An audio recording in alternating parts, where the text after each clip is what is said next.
Hello friends, स्वागत है आपका फ्री ऑनलाइन कोचिंग सेंटर में। जैसे कि आप लोग आज हम लोगों का टॉपिक देख रहे होंगे, छठ एक महापर्व। ठीक है, तो आप लोगों को जैसे कि पता होगा कि छठ का पर्व आने वाला है, जो कि बिहार और यूपी का ये एक महापर्व के रूप में मनाया जाता है। और इसका मैं कारण बताऊंगी कि इसे महापर्व क्यों कहा जाता है। देखिए, छठ तो वैसे शुरुआत तो बिहार से हुई थी, जो कि यूपी में, बाद में यूपी, और अब तो वो बहुत बड़े स्तर पे किया जाता है। छठ न केवल भारत का एक विशेष त्योहार के रूप में रह गया है, बल्कि इसे अब विदेशों में भी आप देखेंगे कि बहुत बड़ी मात्रा में, मतलब बोल सकते हैं आप, बहुत बड़ी जनसंख्या जो भारतवासी होते हैं वहां पे लोग इसको करते हैं। और छठ महापर्व के बारे में अब सारे लोग इसे जानते हैं। ठीक है, और इसका कारण मैं बताऊंगी कि छठ एक विशेष त्योहार, इतना विशेष त्योहार और इतना महत्वपूर्ण त्योहार ये क्यों है। ठीक है, ऐसे तो देखिए त्योहार तो सारे ही महत्वपूर्ण होते हैं, लेकिन छठ को महापर्व क्यों कहा जाता है, इसके बहुत सारे कारण हैं। ठीक है, तो हम लोग आज स्टार्टिंग से जानेंगे कि छठ पर्व क्यों मनाया जाता है। ठीक है, और कैसे आरंभ हुआ था इसके हम लोग आध्यात्मिक कारण और वैज्ञानिक कारण दोनों से ही मानेंगे। ठीक है, क्योंकि आप देखेंगे कि देखिए क्या होता है, दिवाली हो गया, दशहरा हो गया, वो जैसे कभी सितंबर में दशहरा आ जाता है, तो कभी अक्टूबर में आ जाता है, कभी 4 अक्टूबर को, कभी 10 अक्टूबर को, कभी किसी दिन, कभी किसी दिन। ठीक है, बेसिकली हिंदी अगर आप हिंदी तिथि से देखेंगे तो दशहरा का टाइमिंग वही होता है, बट छठ एक ऐसा पर्व है जो कि ऐसा माना जाता है कि चाहे दीपावली कभी भी हो, उसके छठे दिन ही छठ मनाया जाएगा। ठीक है, तो छठ के ये इसका भी एक कारण है। ठीक है, कि क्यों दीपावली के छठ, देखिए मान लीजिए दीपावली 20 तारीख को है तो 26 तारीख को ही छठ मनाया जाएगा। जैसे कि इस साल 2020 की बात हम लोग कर रहे हैं, तो 2020 में दीपावली हम लोगों का 14 तारीख को था, तो अब छठ किस दिन है हमारा, 14 तारीख से आप छठे दिन जोड़ सकते हैं तो 20 को। ठीक है, और उससे पहले, और ये देखिए इसका महापर्व कहने का कारण क्या, ये जो त्योहार है वो 4 दिन तक चलता है। ठीक है, देखिए दीपावली का जो त्योहार है वो भी पिछले 3 दिन से शुरू हो जाता है ना। धनतेरस हो गया, छोटी दीपावली, बड़ी दीपावली, फिर होता है गोवर्धन पूजा, भैया दूज, ये सारे त्योहार चलते हैं 5-6 दिन तक। लेकिन छठ एक ऐसा विशेष पूजा है जो 4 दिनों तक चलता है, और इसके भी कारण है। ठीक है, इसके भी इस तरह से आज हम लोग छठ महापर्व के बारे में देखेंगे कि इसे हम लोग महापर्व क्यों कहते हैं, और इसका क्या आध्यात्मिक कारण है और क्या वैज्ञानिक कारण है। ठीक है, तो देखिए चलिए पहले हम लोग देखते हैं। देखिए छठ मनाने के कारण आध्यात्मिक और वैज्ञानिक। ठीक है, तो छठ मनाने के जो कारण है वो हम लोग आध्यात्मिक और वैज्ञानिक दोनों कारण देखते हैं। देखिए आध्यात्मिक कारण ये है कि देवों का जब असुरों से संग्राम हो रहा था, तो अदिति नाम की एक देवी थी, उन्होंने क्या कहा कि मुझे एक ऐसा, जब जैसे जो देव थे वो हारने लग गए थे। ठीक है, मतलब कि सुर मतलब देवता होते हैं, तो उनका क्या हो रहा था, उनसे देवताओं का संग्राम चल रहा था असुरों से। ठीक है, यानी कि राक्षसों से, लेकिन देवता जो थे वो हार रहे थे। तब अदिति नामक एक देवी थी, और उन्होंने क्या कहा कि उन्होंने सूर्य से प्रार्थना की। ठीक है, सूर्य जो होते वो प्रकृति देवता होते, क्योंकि वो देखिए सामने दिखते हैं। ठीक है, तो उस समय क्या था, सामने जैसे दिख रहे थे सूर्य देवता, तो उन्होंने उनसे कहा कि आप मुझे एक ऐसा पुत्र दीजिए जो मतलब काफी शक्तिशाली हो, और जो कि मतलब इस जो असुर और असुर का जो संग्राम हो रहा है उसमें मेरा पुत्र विजय हो जाए। ठीक है, तो सूर्य देवता ने क्या किया कि उन्हें वो पुत्र दे दिया। ठीक है, पुत्र दे दिया। तो उस समय से देखिए उन्होंने क्या किया था, ये दीपावली का समय था जब उन्होंने प्रार्थना किया था, और दीपावली के छठे दिन उन्हें एक पुत्र मिला। ठीक है, पुत्र की प्राप्ति हुई जो काफी ही शक्तिशाली हुआ, और जो कि राक्षसों को हरा दिया। ठीक है, और वो जीत गया। इसी समय से, ठीक है, इसी समय से कहा जाता है कि छठ का आरंभ हुआ था। तो देखिए ये जो छठ का आरंभ माना जाता है वो उसका आध्यात्मिक कारण तो यही है, लेकिन इसका जो अदिति थी उन्होंने एक बिहार में औरंगाबाद जिला है, ठीक है, औरंगाबाद जिला में देव नामक एक स्थान है,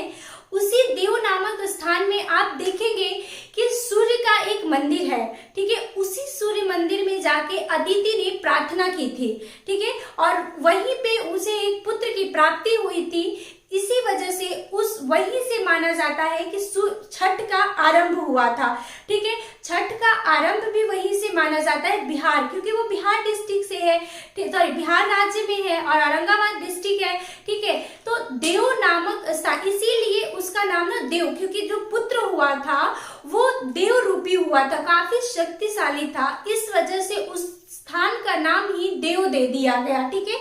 तो जब आप इसके जो बिहार के होंगे या यूपी के भी होंगे या प्रॉपर जो बिहार के होंगे वो जानते होंगे कि छठ पूजा के लिए जो देव स्थान है वो काफी ही प्रसिद्ध है। इसका कारण यही है कि जो अदिति थी, जो अदिति देवी थी, उन्होंने वहीं पे जो सूर्य मंदिर है उसी से प्रार्थना की थी कि मुझे एक काफी शक्तिशाली पुत्र दीजिए ताकि मैं, मतलब जो असुर है उनसे वो विजयी हो जाए। तो ऐसा ही हुआ, उन्होंने दीपावली वाले दिन प्रार्थना की थी और दीपावली के छठे दिन उन्हें एक शक्तिशाली पुत्र प्राप्त हुआ, जो कि आगे जाके वो असुर मतलब जो राक्षस थे उनसे वो विजयी हुआ। और क्योंकि वो देव, देखिए जो मतलब वो जब शक्तिशाली भगवान के रूप में वो उन्हें प्राप्त हुआ था, देव हुआ, इस स्थान से इसका नाम देव रखा गया। और छठ का आरंभ फिर उन्होंने, क्योंकि वो जो मंदिर है वो एक नदी के किनारे है, तो वहीं पे नदी में ही उन्होंने पूजा किया था, ठीक है। तो वहीं से उसी नदी से ही प्रारंभ माना जाता है छठ पूजा का, ठीक है। ये तो आध्यात्मिक कारण था। वैज्ञानिक कारण ये है कि देखिए कार्तिक मास से, हिंदुओं का जो कार्तिक मास होता है वो काफी पवित्र माना जाता है, तो कार्तिक मास से ही माना जाता है कि ठंड की शुरुआत हो जाती है, ठीक है। देखिए क्यों, क्योंकि जो आश्विन मास में जो शरद पूर्णिमा आता है उस दिन से माना जाता है कि कार्तिक की शुरुआत, मतलब ठंड की शुरुआत हो गई है। शरद पूर्णिमा, शरद ऋतु बोला जाता है ठंडी को, शरद पूर्णिमा होता है तो ठंड की शुरुआत हो गई है, ठीक है। तो शरद पूर्णिमा के अगले दिन क्या कार्तिक हो जाता है। तो जब आप देखेंगे कि धीरे धीरे जब दीपावली, क्योंकि दीपावली क्या होता है 15 दिन, अमावस जो कार्तिक का 15 दिन, 15वें दिन दीपावली होता है, कार्तिक अमावस्या वाले दिन। तो ऐसा माना जाता है कि अमावस्या के बाद जो छठा दिन होता है, आध्यात्मिक कारण आप लोगों ने जान लिया, वैज्ञानिक कारण देता है कि जो अमावस्या के बाद जब ये जो 15 दिन जो पृथ्वी और सूर्य का जो चलता है, जो घूर्णन गति होती है, तो जब ये सूर्य से पराबैंगनी किरणें निकलती हैं जो कि वायुमंडल में मिलके वो शरीर की जो हमारे हानिकारक कीटाणु होते हैं या पृथ्वी पे जितने भी हानिकारक जीवाणु होते हैं वो उन सभी को वो नष्ट कर देता है, पराबैंगनी किरणें, ठीक है। इसलिए वैज्ञानिक कारण यही माना जाता है कि अमावस्या, जो कार्तिक अमावस्या से लेकर जो उसके छठे दिन होते हैं, उस दिन सूर्य की पराबैंगनी किरणें वायुमंडल में मिलते हुए वो सामान्य पृथ्वी के अनुकूल होते हुए वो पृथ्वी पर आती है और हानिकारक जीवाणु कीटाणुओं को, शरीर के जीवाणु कीटाणुओं को, रोग दुख जितने भी होते हैं उन सभी को नाश कर देती है, ठीक है। तो इस वजह से छठ पूजा को इसी वजह से वैज्ञानिक कारण से महत्वपूर्ण माना जाता है, ठीक है। तो ये हम लोगों ने देख लिया छठ मनाने के कारण, आध्यात्मिक और वैज्ञानिक। अब देखिए ये भी मैंने बता दिया कि दीपावली के छठे दिन ही क्यों मनाया जाता है, ठीक है। इसका आध्यात्मिक और वैज्ञानिक दोनों कारण है। अब देखिए देव नामक स्थान से आरंभ, मैंने ये भी बता दिया कि अदिति जो थी वो देव के ही जो सूर्य मंदिर है वहीं से उन्होंने ये आरंभ किया था, ठीक है। अब देखिए बिहार और यूपी का महापर्व है ये, और देखिए महापर्व क्यों कहा जाता है, क्योंकि देखिए ये पर्व जो है वो 4 दिनों तक चलने वाला पर्व है, ठीक है। 4 दिनों तक चलता है ये पर्व, प्रॉपर यही पर्व भी कहता है जो 4 दिनों तक इस पर्व के पहला स्टेप, दूसरा स्टेप, तीसरा, फिर चौथा, ठीक है। तो इस तरीके से 4 दिन तक चलने के कारण इसे महापर्व कहा जाता है। फिर प्रकृति पूजा के रूप में महत्व, अब इसका क्या मतलब है कि देखिए जो छठ पूजा होता है ना, वो होता क्या है कि उसे देखिए आप क्या होता है, देखिए आप जितना भी देखेंगे उसमें क्या होता है, आप उसके प्रसाद को देखिए, या फिर आप उसकी पूजा करने के स्थान को देखिए, या पूजा करने का जो माध्यम है, या फिर जो आप बोल सकते हैं जिनकी पूजा की जाती है, वो सारे ही प्रकृति से जुड़े होते हैं। जैसे देखिए प्रकृति पूजा के रूप में महत्व, इसका क्या मतलब है कि जैसे देखिए किसकी पूजा की जाती है, सूर्य देवता की पूजा की जाती है। कहाँ की जाती है, जल में खड़े होकर की जाती है, नदी में खड़े होकर की जाती है। प्रसाद में क्या होता है, आप जब भी देखेंगे तो फल होता है, ठीक है। उसके बाद क्या होता है, आपने सुना होगा, अगर आप बिहार और यूपी से जुड़े होंगे तो आप लोगों ने सुना होगा कि छठ प्रसाद में ठेकुआ होता है, जो कि बहुत ही महत्वपूर्ण प्रसाद होता है। इसका कारण क्या है कि वो भी किस चीज से बनाया जाता है, आटा और गुड़ से बनाया जाता है, ठीक है। तो वो भी एक प्रकृति के रूप में ही है, ठीक है, कि उसको भी आटा और गुड़ से बनाया जाता है, जो कि बिल्कुल ही ओरिजिनल होता है, जो आपके घर पे मिल जाता है, ठीक है। तो ये हो गया प्रकृति पूजा के रूप में। आप देखिए क्या होता है कि उसमें और फिर आप जब देखेंगे उसकी जो जिसमें उसको प्रसाद को ले जाते हैं घाट पर, तो उसमें क्या होता है, वो बांस का बनाया जाता है। बांस एक प्राकृतिक पौधा है, ठीक है। प्राकृतिक पौधा तो खैर, पौधा तो सारे ही प्राकृतिक होते हैं, लेकिन आप बांस के देखेंगे कि इस पर्व में बांस के जो आप देखिए, आप अगर बिहार के होंगे तो एक टिपिकल लैंग्वेज होता है बिहार में या यूपी में, दौरी और सूप, ठीक है। इन सब का महत्व होता है छठ पूजा में, ठीक है। तो वो क्या होता है, वो भी प्रकृति से रिलेटेड है। तो आप इस पर्व को देखेंगे, यह विशेष रूप से प्रकृति को महत्व बताता है कि आप प्रकृति से कितने जुड़े हुए हैं, प्रकृति कितना महत्वपूर्ण है हमारे लिए, जल हमारे लिए कितना महत्वपूर्ण है, जल को बचाना कितना जरूरी है हमारे लिए। आज मान लीजिए नदियां सूख जाती हैं, या नदियों का पानी कम हो जाता है, या क्या होता है नदियों में खड़ा होना पड़ता है काफी देर तक, पानी अगर नहीं हुआ, ठीक है। अगर मान लीजिए आप बांस का कहीं पे आपको पेड़ मिल रहा है, काट देते हैं, तो इन सब को यह बताता है कि प्रकृति पूजा यानी प्रकृति हमारे लिए कितनी महत्वपूर्ण है, ठीक है। जो हम लोग पर्यावरण को अपने इतना आहत कर रहे हैं, पर्यावरण को इतना नुकसान पहुंचा रहे हैं, जिससे कि हमें ये पता है कि जो सूर्य की, जैसा वैज्ञानिकों का मानना है कि सूर्य की जो अवधि है वो भी लगातार पर्यावरण की वजह से कम होता जा रहा है। जैसा कि आप जानते हैं कि ओजोन में भी छिद्र हो चुका है। इसका कारण क्या है कि हम पर्यावरण को काफी नुकसान पहुंचा रहे हैं, ठीक है। तो इससे इस पर्व हमें यही संदेश देता है, जो छठ का पर्व है, कि प्रकृति को हमेशा उसका ख्याल रखना चाहिए, प्रकृति को ध्यान में रखना चाहिए। देखिए बहुत लोग क्या होते हैं कि नदियों में पूजा करना जाते हैं नदियों में, और वहां पे जितना भी अपना मतलब ग्लास हो गया, जो प्लास्टिक का ग्लास यूज करते हैं, या फूल माला अर्पण करते हैं जो नदियों में, वो छोड़ देते हैं। लेकिन ऐसा नहीं करना चाहिए, क्योंकि नदियां जो होती है उससे वो दूषित होती हैं, जो कि हो सकता है कि आप हर साल ऐसे कर रहे हैं, और धीरे धीरे जो, जैसे कि मैं वाराणसी से बिलोंग करती हूँ, तो मैंने देखा है कि जो गंगा में छठ पूजा होता है, वहां पे क्या होता है, लोग नदियों में फूल माला अर्पण करते हैं, दीपक अर्पण करते हैं, और वो नदियों में ही चला जाता है, जिससे क्या हो रहा है, गंगा हमारी दूषित हो रही है, जो कि बहुत ही गलत है। हो सकता है कि जो गंगा का विस्तार है वो धीरे धीरे कम हो जाएगा, तो फिर आप हो सकता है अगले 10 साल 15 साल के बाद वहां पे आप पूजा ही न कर पाए, पानी का स्तर कम हो जाएगा। इसलिए पर्व को, त्योहार को खुशियों से मनाना चाहिए, न कि हमारे पर्यावरण को आहत करके मनाना चाहिए, पर्यावरण को दूषित करना चाहिए। हमें पर्यावरण का हमेशा ख्याल रखना चाहिए। इस वजह से देखिए ये प्रकृति पूजा जरूर है, लेकिन हमें ये इसी वजह से यही बताता है यह पूजा कि हमें हमेशा प्रकृति को ध्यान में रखना चाहिए, प्रकृति को नुकसान नहीं पहुंचाना चाहिए, ठीक है। फिर देखिए अर्घ देने का महत्व, तो आप लोग जानते होंगे कि जो छठ पूजा है उसका विशेष महत्व अर्घ देने से। अर्घ का मतलब होता है कि इसमें 2 बार अर्घ दिया जाता है। एक बोला जाता है शाम का अर्घ, और दूसरा होता है सुबह का अर्घ। देखिए सूर्य देवता की 2 पत्नियां थी, उषा और प्रत्युषा, ठीक है। तो उषा जो है वो सुबह, जो सूर्य देवता के साथ उषा जो है वो सुबह में आती है, मतलब सुबह निकलते हुए आती। जो प्रत्युषा है वो शाम को सूर्य देवता के साथ जाती है, मतलब ठीक है।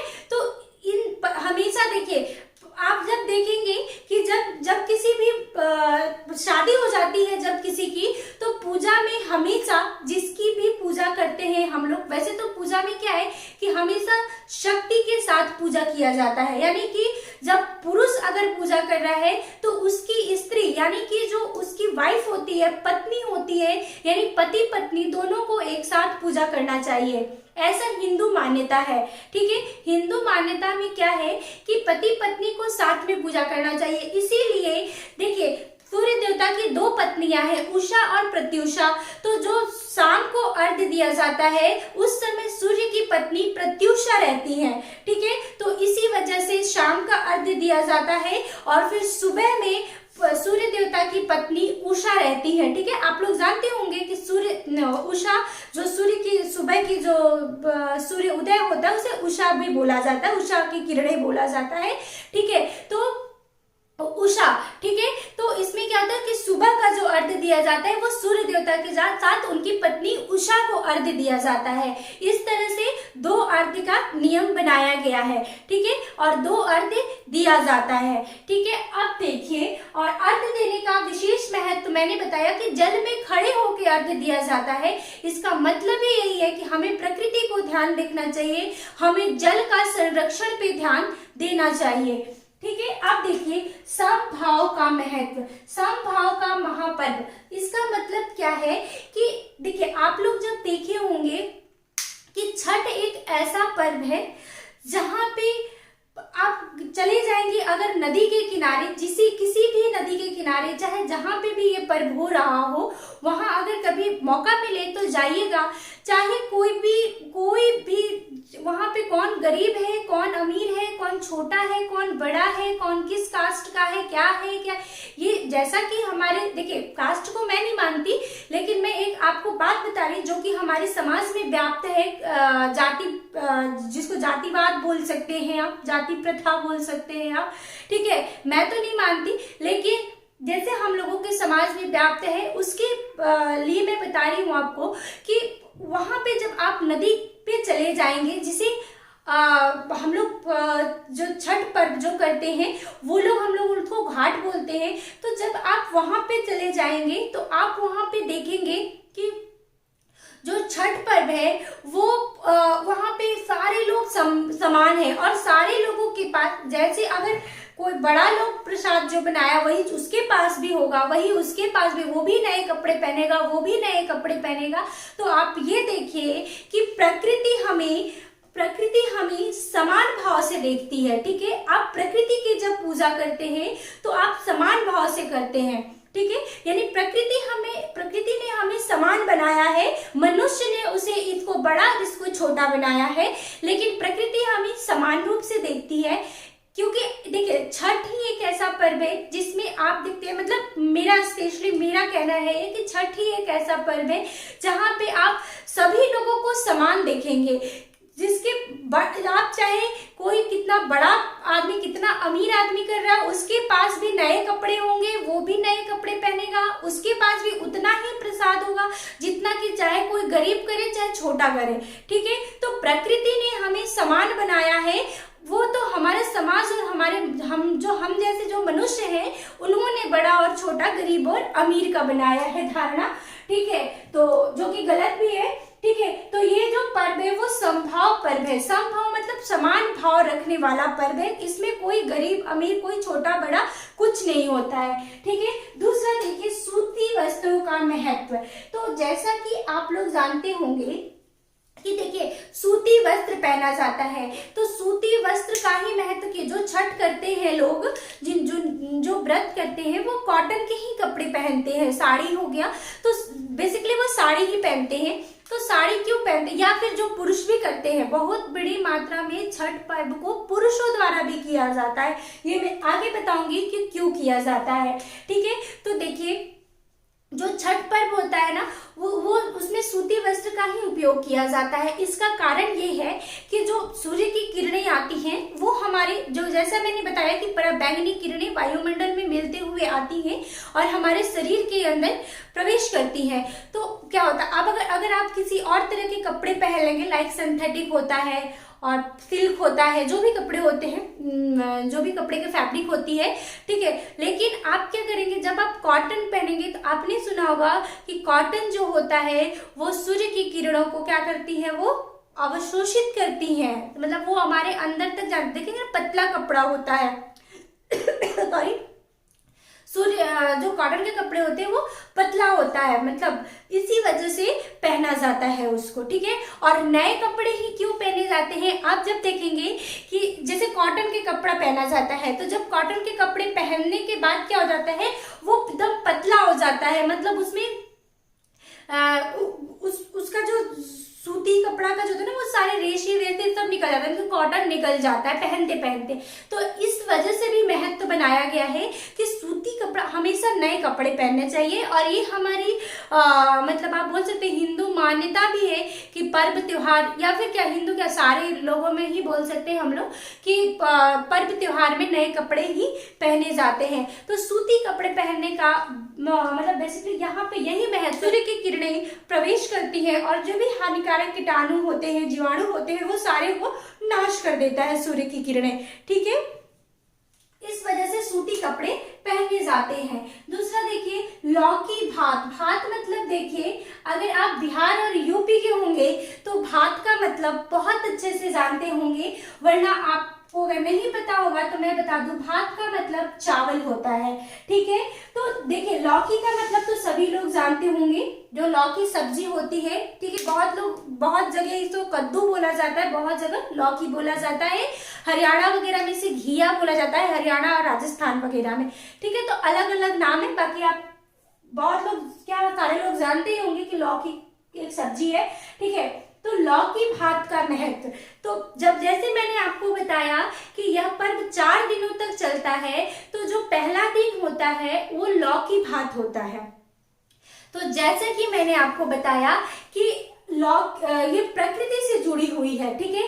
तो लौकी एक ऐसी सब्जी है जो कि बहुत ही विटामिन से भरा होता है यह सब्जी, ठीक है। इस या मतलब आप बीपी के पेशेंट को देखिए, मतलब के लिए बहुत महत्वपूर्ण होता है, शुगर के पेशेंट के लिए देखिए, हार्ट के पेशेंट के लिए देखिए, तो ये लौकी बहुत ही महत्वपूर्ण होता है और बहुत ही गुणकारी सब्जी है बोल सकते हैं। और चावल, इस समय क्या होता है, जिस समय छठ होता है, बेसिकली छठ देखिए नवंबर में ही होता है, ठीक है।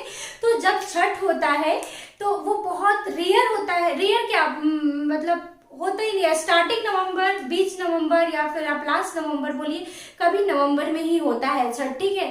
तो जब छठ पूजा का समय होता है, उस समय धान कटने का समय होता है, ठीक है।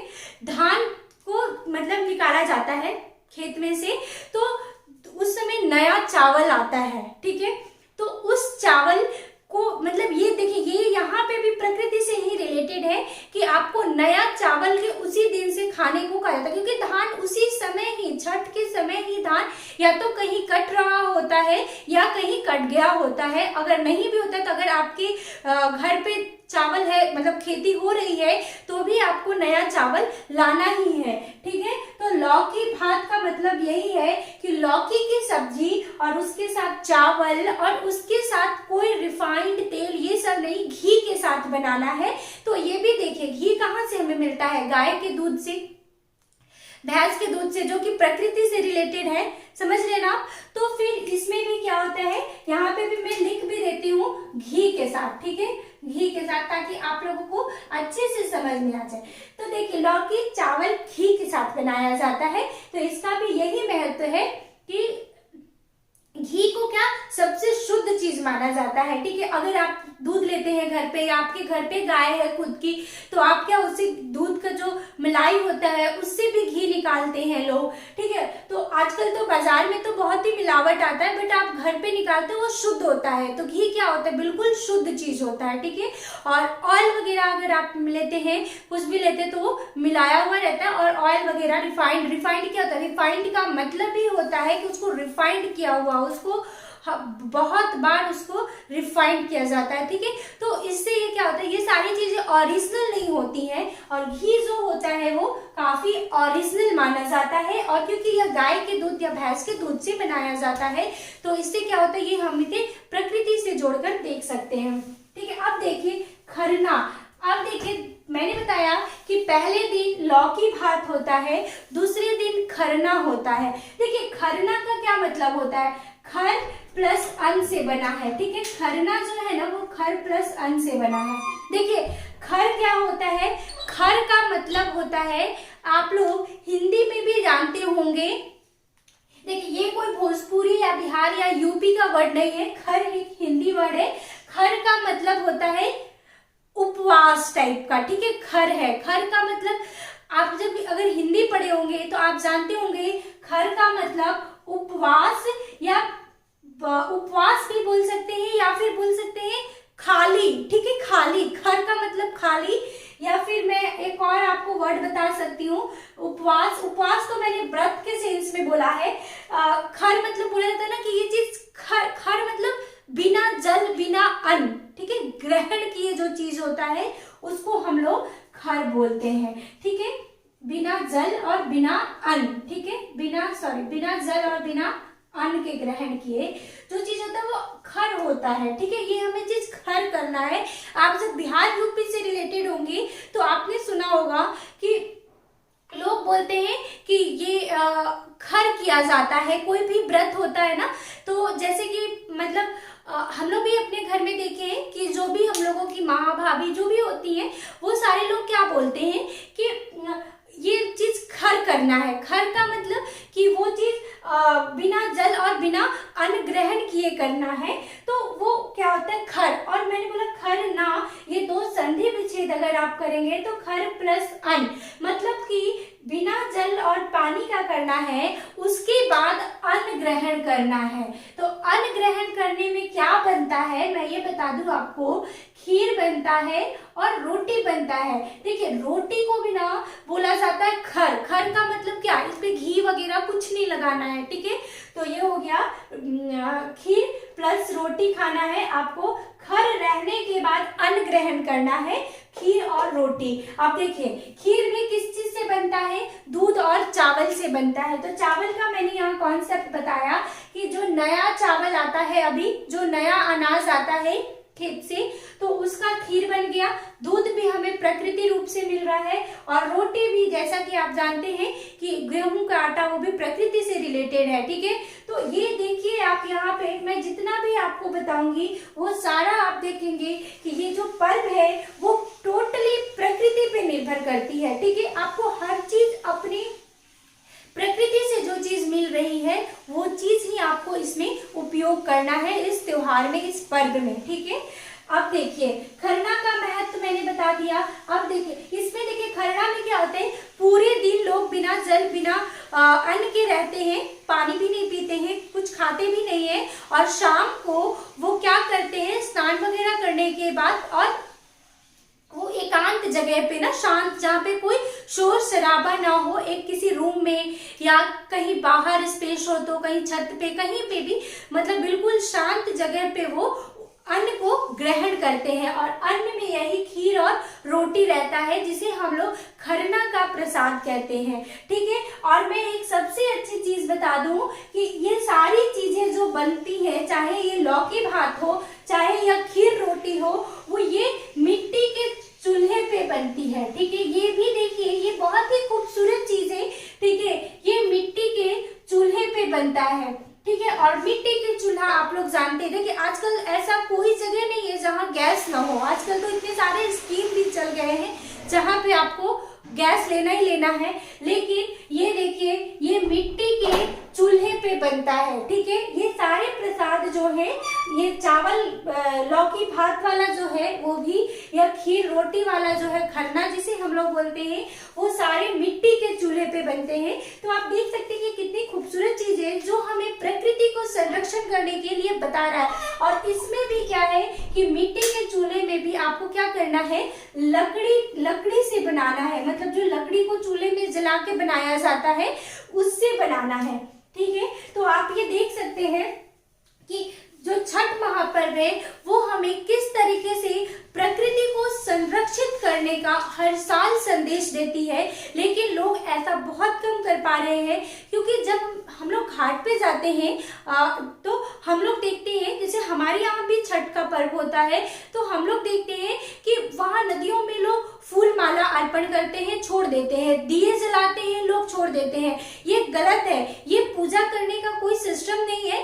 नदियों को आप सुरक्षित रखिए, आपको पूजा करना है, मंदिर है, आपका घर है, आप भगवान है, वहां पूजा कीजिए। आप ऊपर में मतलब नदी के ऊपर जो घाट है, जो बालू वाला पोर्शन होता है, आप उस पे कीजिए, ठीक है, लेकिन नदी के अंदर कोई पूजा नहीं करना चाहिए, क्योंकि गंगा जो है या फिर कोई भी नदी है वो दूषित होती है। जैसे अभी फिलहाल न्यूज में चल रहा है यमुना देखिए कितनी दूषित नदी हो गई है, अमोनिया की मात्रा उसमें बहुत ज्यादा मिल रही है। इसका रीजन यही है कि खैर वहां पे तो दिल्ली वाले एरिया में फैक्ट्री से भी जो गंदगी आ रही है, उसके अलावा अभी छठ पर्व आने वाला है, वहां इतनी भीड़ होती, इतना रश होता है कि लोग बस पूजा करके सारी चीजें छोड़ देंगे। बनारस में मतलब मैं बनारस रहती हूँ, वाराणसी की हूँ, तो मैं आपको बता रही हूँ गंगा के किनारे लोग पूजा करके माले को छोड़ देंगे, जो माला अर्पण करते हैं, फूल माला, उसके बाद फिर जो दीपक जलाते हैं, तो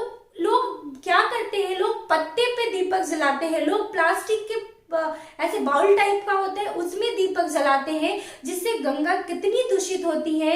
उस गंगा के अंदर जो जीव रहते होंगे, जंतु रहते होंगे, वो सारे लोग उसी प्लास्टिक को, उसी सभी चीजों को, फूल माला को खाते होंगे, जिससे कि जीव मर जाते हैं। मछलियां हो गई या किसी भी प्रकार का जीव जो कि हमारे पर्यावरण को संरक्षित करते हैं, संरक्षण प्रदान करते हैं, और इस वजह से जो है हमारा जो गंगा है या कोई भी नदी दूषित हो रही है। लेकिन इस बात का ध्यान सभी को रखना चाहिए, ठीक है। आप देखिए सबसे विशेष रूप शक्ति पूजा के रूप में आप जानते होंगे, मैंने तो ये अभी तक आपको सूर्य पूजा का बताया, लेकिन जानते होंगे आप लोग कि छठ पूजा, छठ क्या है। देखिए हम लोग छठ क्यों बोलते हैं, इसका छठ का तो दो महत्व है। एक तो दीपावली के छठे दिन होने के कारण इसे छठ कहा जाता है, ठीक है। दूसरा एक है, देखिए छठी मैया, ठीक है। देखिए आप जब कोई भी छठ का कोई गीत गाता होगा या फिर जो छठ के जितने भी गीत होते हैं उसमें छठी मैया सुनते होंगे, ठीक है। या फिर आप जब आराधना भी की जाती है तो छठी मैया का नाम लिया जाता है। तो छठी मैया क्या है, मैया मतलब पता है क्या होता है, बिहार और यूपी का एक शब्द है मैया। बिहार यूपी का ब्रज भाषा में भी जो कृष्ण भगवान थे वो अपनी माता को मैया ही कहते थे। तो बेसिकली ये एक ब्रज भाषा है, ठीक है, ये एक ब्रज भाषा है, ठीक है। तो मैया जो है वो माता को कहा जाता है, यानी एक शक्ति की पूजा का विशेष महत्व है। देखिए सूर्य के साथ शक्ति की पूजा की जाती है। मैंने उषा और प्रत्युषा के बारे में बताया। उषा और प्रत्युषा सूर्य की बहन पत्नी थी, ठीक है, सूर्य की पत्नी थी। लेकिन छठ मैया जो है वो सूर्य की जो सूर्य के साथ एक शक्ति की पूजा होती है। तो छठी मैया जो है वो सूर्य की शक्ति के रूप में है, ठीक है, सूर्य की शक्ति के रूप में छठी मैया को कहा जाता है, ठीक है। अब देखिए छठी मैया को जब आप देखेंगे पहले जिस तरीके से इस समय में जो कोविड-19 बीमारी है, जो कोरोना जिसे हम लोग जान रहे हैं, तो ये जो कोरोना महामारी है उसी तरह से आज से 100 साल पहले बोल सकते हैं, या अभी भी कुछ लोगों को होता है चिकन पॉक्स, जिसे हम लोग मतलब आप बिहार और यूपी में देखेंगे तो उसे जैसे चिकन पॉक्स तो एक मतलब ये वैज्ञानिक वर्ड हो गया या डॉक्टर का लैंग्वेज हो गया, लेकिन आप टिपिकल वर्ड में सुनेंगे तो इसी कहा जाता है। अभी भी गाँव में जो लोग रहते हैं वो इसे कहते हैं माता माई, ठीक है, माता माई मतलब तो आप समझ ही रहे हैं। तो उस समय क्या होता था कि लोग आराधना करते थे कि मतलब ठीक हो जाएगा, जिसे भी बच्चे को हो जाता था। बहुत ही भयंकर बीमारी थी ये चिकन पॉक्स। आज से 100 साल पहले ले लीजिए, 50 साल 100 साल पहले ये बहुत ही भयानक बीमारी थी। जिस तरीके से अभी कोरोना है उसी तरीके से 100 साल पहले ये एक चिकन पॉक्स जो थी वो बीमारी थी। ये लोगों को जब हो जाता था तो बहुत लोग तो मर जाते थे, क्योंकि इसकी कोई वैक्सीन या कोई दवा नहीं निकला था। उस समय लोग थे जागरूक भी नहीं थे, जानते भी नहीं थे, तो लोग मर जाते थे। तो लोग क्या बोलते थे कि मतलब माता निकली है, मैया निकली है, तो लोग उनको शांत करने के लिए कि ठीक हो जाए, बहुत सारे के लोग टोटके आजमाते थे, ठीक है। उसी में से एक था कि लोग प्रे करते थे, लोग आराधना करते थे कि हे छठी मैया, जब ये ठीक हो जाएगा तो हम व्रत करेंगे या कुछ करेंगे। तो वहां से भी ये छठी मैया का ये जो, और आप देखेंगे कि ऐसा माना जाता है, मतलब जो ग्रामीण इलाके के लोग हैं या फिर जो पहले के लोग हैं, जैसे जो हम लोगों की दादी हुई या फिर उनकी जो भी मतलब हुई, जो पूर्वज होते हैं हमारे, वो लोग क्या मानते थे कि जो चिकन पॉक्स है वो छठे दिन ठीक होता है। ठीक है, मतलब छठे दिन हमारे बॉडी पे नहीं रहता है, पूजा वगैरह कुछ किया जाता है। ठीक है, तो ये क्या होता था, या फिर एक रूम में लोगों को बंद कर दिया जाता था, उससे कोई मतलब टच नहीं होता था। जिस तरीके से कोरोना है ना, सेम उसी तरीके से वो भी था। ठीक है, लोग इसको छुआछूत की बीमारी मानते थे। तो लोग प्रे करते थे, तो छठी मैया की आराधना करते थे लोग। ठीक है, वहीं से भी छठी मैया का मान्यता निकला है। ठीक है, तो छठी मैया एक ब्रज भाषा है, जैसा मैंने आपको बताया, और माता को कहा जाता है, और माता एक शक्ति के रूप में होती है। तो सूर्य की शक्ति के रूप में छठी मैया का आराधना किया जाता है यहाँ पे। ठीक है, आप समझ गए छठी मैया को क्यों मतलब पूजा जाता है, क्यों आराधना किया जाता है? इसका कारण यही है कि सूर्य की शक्ति देखिए, एक उनकी पत्नी तो है ही उषा और प्रत्युषा, जैसा मैंने बताया, अर्घ्य देने के रूप में। ठीक है, लेकिन सूर्य की शक्ति जो छठी मैया है वो विशेष स्थान रखती है। अब आप ये देखिए कि इस पर्व को सारी चीजें देखिए मनुष्य के द्वारा बनाई हुई है, प्रकृति के द्वारा सारे लोग समान हैं। ठीक है, सारी चीजें इंसान के द्वारा, हमारे समाज के द्वारा बनाया हुआ है। पुरुष और स्त्री को भी समान रूप दिया जाता है प्रकृति के द्वारा। ठीक है, जैसे देखिए आप कभी भी देखेंगे, आप कहीं पे भी देख लेंगे तो शक्ति की पूजा, यानी कि आप देखेंगे हड़प्पा काल से ही देखेंगे कि शिव और शक्ति का साक्ष्य मिलता है। इसका कारण क्या है कि हमेशा स्त्री और पुरुष को एक साथ पूजा किया जाता है, यानी वो समान है, इनमें कोई अंतर नहीं है। लेकिन हमारे समाज की सोच ऐसी है, हमारे मतलब हम मनुष्य की सोच ऐसी है कि हम लोग उसमें अंतर कर देते हैं। कोई अंतर नहीं होता, प्रकृति के द्वारा गरीब अमीर, पुरुष स्त्री, छोटा बड़ा इन द सेंस कि वही पैसे से आप ले सकते हैं, गरीब अमीर जो होते हैं। ठीक है, इन सब में प्रकृति सबको समान बनाती है, लेकिन इंसान और समाज उसको अलग स्वरूप देता है, जो कि आप इस पर्व से सीख सकते हैं, ये छठ महापर्व से सीख सकते हैं। इसमें सारे लोग आपको समान दिखेंगे, चाहे वो गरीब हो, अमीर हो, आप बोल सकते हैं पुरुष हो, स्त्री हो, क्योंकि आप देखेंगे कि भारी मात्रा में या बड़ी संख्या में पुरुषों के द्वारा भी यह व्रत किया जाता है। बेसिकली हम लोग अपने समाज में क्या देखते हैं कि जो भी त्योहार होता है वो स्त्रियों के द्वारा किया जाता है, जैसे करवा चौथ, तीज हो गया, तीज का व्रत हो गया, बिहार यूपी में होता है, करवा चौथ हो गया, या राजस्थान में भी बहुत सारे ऐसे पर्व है जो सिर्फ स्त्रियों के लिए विशेषता बनाई है, तो समाज के द्वारा बनाया हुआ है, या फिर ठीक है वो वैदिक परंपरा वेद में भी मिलता है, वेद वगैरह में भी। ठीक है, लेकिन मैं एक बात बता रही कि समाज इस पे हावी हो चुकी है, लेकिन समाज में ये हावी हो चुका है, लेकिन छठ महापर्व ये बहुत ही खूबसूरत त्योहार है, क्योंकि इसमें हमें बहुत कुछ सीखने को मिलता है। ये सिर्फ ना एक त्योहार, एक पर्व है, ये हमें समाज से रूबरू करवाता है, प्रकृति से रूबरू करवाता है। ये बहुत ही खूबसूरत त्योहार है। ठीक है, तो आप देख सकते हैं कि ये एक शक्ति की पूजा पुरुषों के द्वारा कितने बड़े स्तर पे किया जाता है। पहले ये बिहार से आरंभ हुआ, फिर बाद में यूपी में, और अब बिहार यूपी का ये बहुत ही बड़ा पर्व है। उसके अलावा आप देखेंगे कि विदेशों में भी इसकी बहुत बड़ी मात्रा में इसे किया जाता है।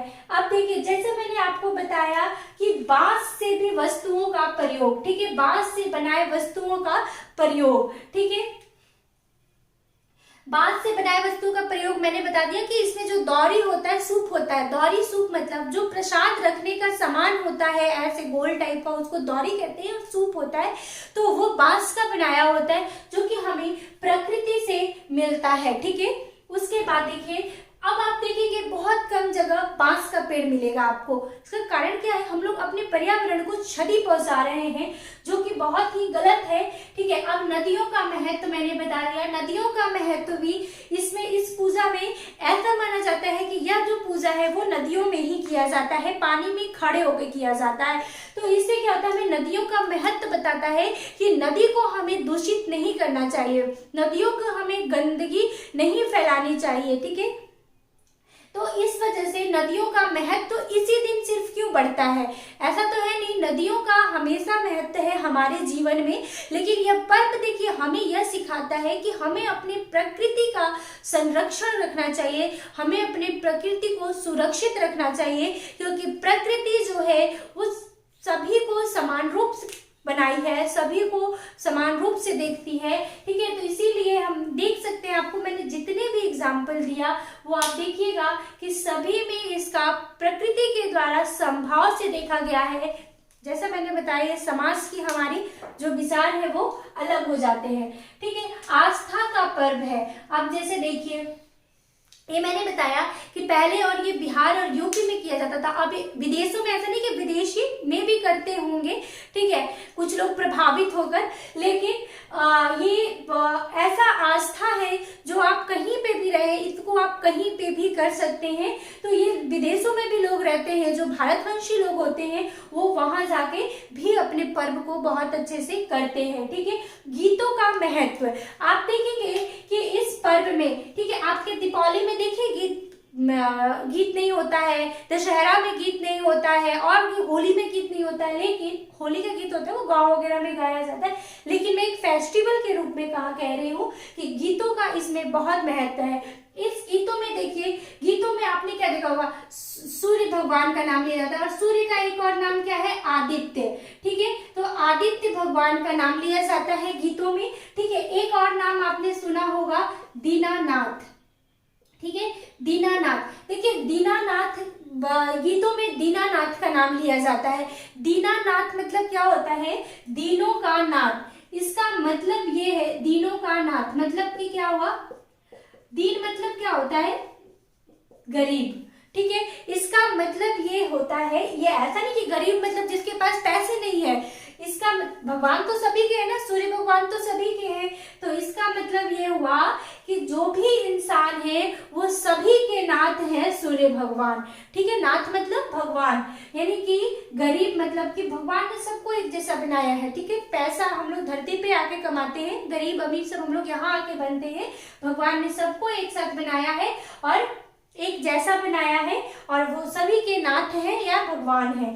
ठीक है, तो इस तरीके से आप देख सकते हैं कि दीनानाथ का नाम लिया जाता है। जैसे मैंने बताया, छठी मैया का नाम लिया जाता है, सूर्य को आदित्य कहा जाता है, तो उसमें आदित्य भगवान का नाम लिया जाता है।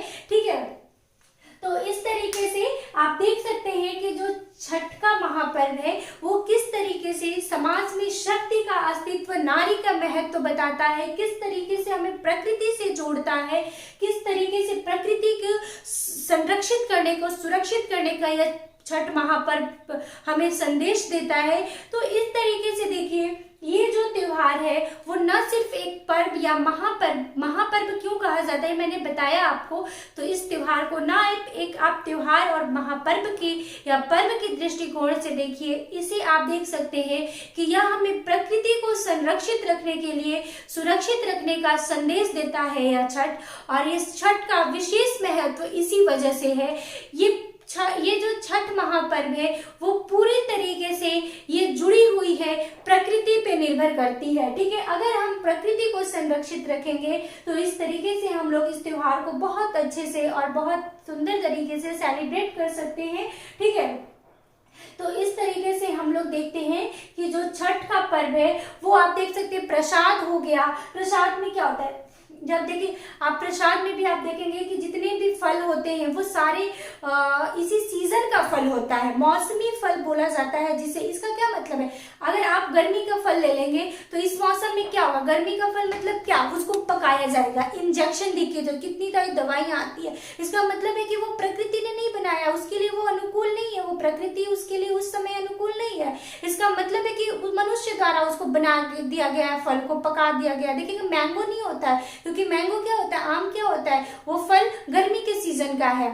तो क्या होता है इसमें, देखेंगे आप, सेव होता है, नींबू होता है, ठीक है, इस तरीके का जितना भी होता है। फिर मैंने बताया जैसे ठेकुआ एक वर्ड होता है, वो गुड़ और आटे का बनाया जाता है। तो गुड़ और आटे का, इसका देखिए वैज्ञानिक कारण भी है कि गुड़ जो होता है वो हमारे ह्यूमन सिस्टम को, ठीक है, जो इम्यूनिटी बोला जाता है जिसको, जो कि अभी कोरोना वायरस के लिए सबसे बड़ी चीज यही है कि आपको अपना जो इम्यूनिटी पावर है उसको स्ट्रांग करना है, ठीक है। इसके लिए गुड़ बहुत ही फायदेमंद होता है। तो गुड़ को इसमें ठेकुआ गुड़ और आटे का बनाया जाता है जिससे हमारी इम्यूनिटी पावर बढ़ती है, ठीक है। तो इस तरीके से आप देखेंगे कि यह वैज्ञानिक तरीके से भी और यह प्रकृति के तौर पे भी सब कुछ देख सकते हैं आप कि किस तरीके से या प्राकृतिक रूप से और वैज्ञानिक तौर पे ये विशेष त्योहार है जिसे हम लोग छठ महापर्व कहते हैं, ठीक। तो ये हमारा आज का ये टॉपिक था, छठ महापर्व, जिस के बारे में मैंने आपको बताया, ठीक है। अच्छा देखिए यहाँ पे मैंने ये हैप्पी का स्पेलिंग गलत लिखा है, ये HAPP, ठीक है, ये मैंने अभी ध्यान दिया है। तो ये देखिए, ठीक है, इस तरीके से हमारा ये आज का था। अगर आपको ये अच्छा लगेगा तो आप इसको शेयर कीजिएगा, ठीक है, और चैनल को सब्सक्राइब कीजिएगा। बेसिकली मैं इस पे हिस्ट्री पढ़ाती हूँ, ठीक है, तो लेकिन ये पर्व काफी अच्छा है तो इसलिए मुझे अच्छा लगता है, इसलिए मैंने इस पर्व के बारे में बताया। तो आप इसको शेयर कीजिएगा। आज के लिए इतना ही था। अगर आपको अच्छा लगेगा तो आप चैनल को सब्सक्राइब भी कीजिएगा। Thank you.